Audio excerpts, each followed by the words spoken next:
ఈరోజు రాత్రి ప్రతి మనిషికి అందుకే యేసు కావాలి.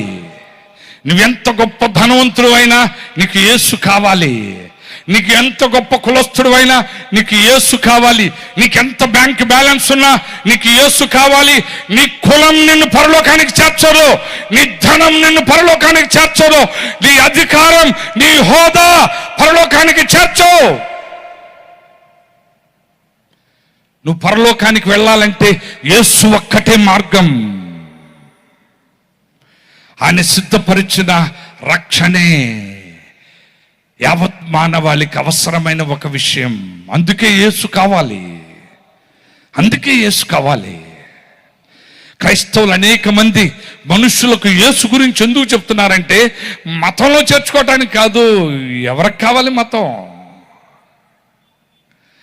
వాళ్ళు యుగ యుగాల అరణ్య అగ్ని నుంచి తప్పించబడి ప్రభు రాజ్యానికి చేరాలి.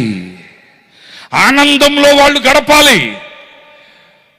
వాళ్ళు వాళ్ళ కుటుంబాలన్నీ సంతోషంగా జీవించాలి. నిత్య నరకాగ్ని గుణానికి ఎవరు వెళ్ళకూడదు. ఈ ఆశతోనే ఇదిగో ఈ మీటింగ్స్ ఏర్పాటు చేయబడ్డాయి. అందుకని ఒక మతాన్ని ప్రకటించడానికి కాదు, యేసు మతాన్ని స్థాపించడానికి వచ్చిన దేవుడు కాదు. ఆయన మనం ఎలా నడవాలో చూపించారు.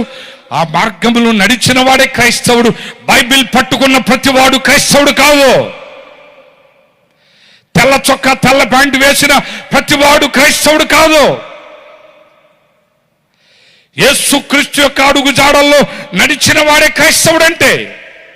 అందుకే ఈరోజు రాత్రి కాల సమయంలో ఈ మచిలీపట్నం అంతటిని యేసుక్రీస్తు అడుగు జాడల్ని వెంబడించడానికి ఆహ్వానిస్తున్నాను. సజీవుడైన దేవుణ్ణి ఆరాధించడానికి, ఆయన అడుగు జాడల్ని వెంబడించడానికి నువ్వు వస్తే నీ కుటుంబం దీవించబడుద్ది, నువ్వు ఆశీర్వదించబడతావు. అందుకే ఈ కూడికలు ఈరోజు రేపు ఎల్లుండి 3 రాత్రులు ఈ సభలు